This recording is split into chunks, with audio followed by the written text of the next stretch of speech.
अस्सलाम वालेकुम guys, welcome to my channel. तो आज की वीडियो के अंदर ब्लीच के एपिसोड नंबर 5 की एक्सप्लेनेशन होगी और मैं आपको बताऊंगा कि जो कर्स पैरट था उसकी क्या स्टोरी थी और उसकी माँ के साथ क्या हुआ था। और दूसरा, चैड जो कि एक नॉर्मल इंसान है वो एक गोस्ट को कैसे देख सकता है।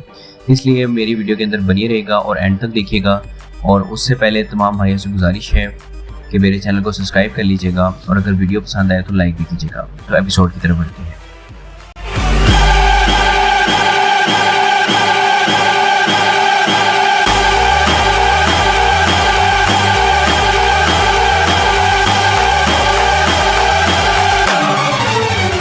Put a little dirt on them. So guys, जैसा कि आपने पिछले एपिसोड के अंदर देखा कि इचिगो अपनी छोटी बहन करीन को वहां से उठाता है और घर की तरफ रवाना हो जाता है। और दूसरी तरफ रुकिया जो कि उस हॉलो गोस्ट का पीछा कर रही होती है, वो हॉलो गोस्ट उस पर हमला कर देता है और इधर इचिगो कैरीन को घर छोड़ता है और रुकिया की तरफ बढ़ता है। और रास्ते में सोचता है कि मैंने कैरीन को काफ़ी अरसे बाद इस तरह रोते हुए देखा है। वो आखिरी दफ़ा उस वक्त ही रोई थी जब हमारी माँ गुजर गई थी। और दूसरी तरफ वो हॉलो गोस्ट जिसका नाम श्रीकर होता है वो रुकिया को काबू कर लेता है और पहचान लेता है कि ये एक सोल रैपर है और उससे पूछता है कि तुम इंसानी फॉर्म में क्या कर रही हो। इतने में चैड पीछे से आता है और उस गोस्ट को ज़ोरदार पंच मारता है जिससे वो दूर जाकर गिरता है। रुकिया ये देखकर हैरान हो जाती है कि ये एक हॉलो गोस्ट को कैसे देख सकता है और वो देखती है कि चैड अपने पंच हवा में मार रहा होता है, जिससे उसे अंदाज़ा हो जाता है कि ये देख नहीं सकता, बस इससे इत्तेफाक से लगा है।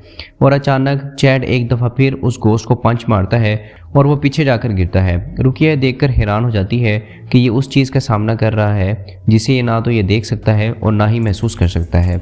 इतने में वो हॉलो गोश्त दोबारा उठता है और अपने पंख खोलकर हवा में चला जाता है और कहता है कि अब तुम मुझे कैसे छू सकते हो। रुकिया ये देखकर चैड को साइड पे हटने का कहती है और बताती है कि वो अब उठ चुका है। चैड उससे पूछता है कि अगर तुम उसको देख सकती हो तो मुझे बताओ वो किधर है। और चैड अचानक अपने साइड पर एक खंभा होता है उसको उखाड़ लेता है। रुकिया उसको बताती है कि वो तुम्हारी राइट साइड पे है। वो उस खंभे को उसी साइड पे घुमाता है और उसके सर पे मारता है जिससे वो गोश्त नीचे आके गिरता है। उसके बाद रुकिया उस गोश्त के पास जाती है और उसे कहती है कि तुम हार मान सकते हो और वो अचानक हंसना शुरू कर देता है। और वो देखते हैं अचानक पीछे से उनसे एक अजीब चीज़ निकलती है और उनको काबू कर लेती है और वो नीचे गिर जाते हैं और वो गोश्त उनको खाने के लिए आगे बढ़ता है। लेकिन अचानक चैड जोर लगाता है और अपनी ताकत से खुद को छुड़वा लेता है और गोश्त को दोबारा मारने की कोशिश करता है, लेकिन वो बच जाता है। और इतने में रुकिया उसको बुलाती है और अपने ऊपर से टांग घुमाने को कहती है। चैड उसके ऊपर से टांग घुमाता है तो जिन चीज़ों ने रुकिया को काबू किया होता है वो भी पीछे हट जाती हैं और रुकिया भी छूट जाती है। ये देखकर वो हॉलो गोश्त दोबारा हवा में उड़ जाता है।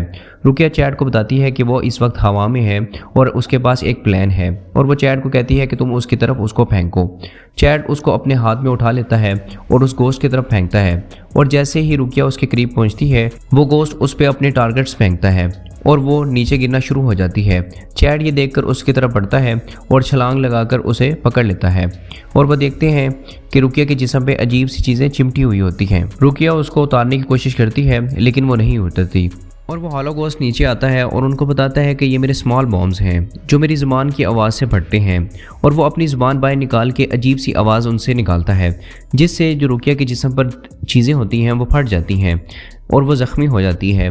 ये देखकर चैड उठता है और उस हॉलो गोश्त की तरफ बढ़ता है और वो हॉलो गोश्त उसको उसका तोता दिखाता है और वो देखता है कि उसने उसका तोता ढूंढ लिया है और उसको धमकी देता है और कहता है कि अगर तुम थोड़ा सा भी हिले तो वो उसको अपने टारगेट के ज़रिए उड़ा देगा।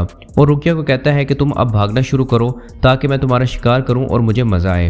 रुकिया वहां से भागना शुरू कर देती है और वो गोश्त उसके ऊपर टारगेट छोड़ देता है और ख़ुद भी उसके पीछे आ रहा होता है और वो उसको अपने टारगेट से उड़ाने की कोशिश करता है।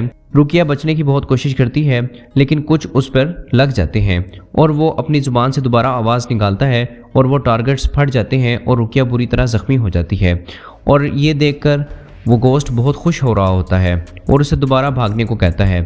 रुकिया दोबारा भागना शुरू कर देती है और अचानक थोड़ी सी देर बाद वो आगे जाकर एक जगह पर रुक जाती है। ये देखकर वो गोश्त हैरान हो जाता है और उससे पूछता है कि क्या तुमने हार मान ली है, वो भी इतनी जल्दी। इस तरह इचिगो वहाँ पहुँच जाता है। रुकिया अपने हाथ पर वही ग्लव्स चढ़ाती है और इचिगो की सोल रैपर वाली बॉडी उसकी जिस्म से बाहर निकाल लेती है। इस तरह उन दोनों की फाइट शुरू हो जाती है और रुकिया इचिगो की बॉडी उठाती है और साइड पे ले जाती है।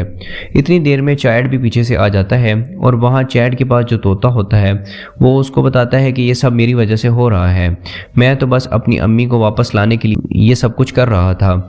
ये सुनकर रुकिया हैरान हो जाती है और उससे पूछती है कि तुम्हें किसने कहा है कि तुम्हारी अम्मी वापस आ सकती हैं। और दूसरी तरफ इचिगो गोस्ट के टारगेट से बचता हुआ उसके सर पर अपनी तलवार रख लेता है और उससे पूछता है कि तुमने उसकी माँ के साथ क्या किया था और क्या तुमने उसकी माँ को मारा है। तो वो कहता है कि हाँ, मैंने ही मारा था और ये उस वक्त की बात है जब मैं जिंदा था और मैं एक सीरियल किलर था और पूरे टीवी पे मशहूर था और उस लड़के की माँ ही मेरी आखिरी शिकार थी और वो भाग रही थी जितना वो भाग सकती थी और बहुत मुश्किल से उसका सांस चल रहा था, लेकिन उसके बावजूद भी वो अपने बच्चे को बचा रही थी और मुझे इस सब में बहुत मज़ा आ रहा था।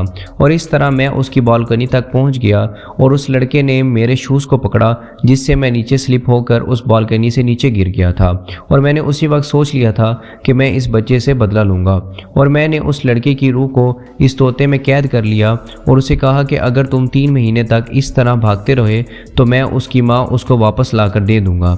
इस तरह वो भागता रहा और सबसे मज़े वाली बात यह है कि जिसने उस तोते को बचाने की कोशिश की मैं उसको भी मारता रहा और हर बार ये लड़का मुझसे ज़िंदगी की भीख मांगता था और मैं उसे छोड़ देता था। और जब इन सब के बाद वो हार मानने की कोशिश करता था तो मैं उसको कहता था कि तुम्हारी माँ तुम्हारा इंतज़ार कर रही है ताकि तुम उसे बचा सको।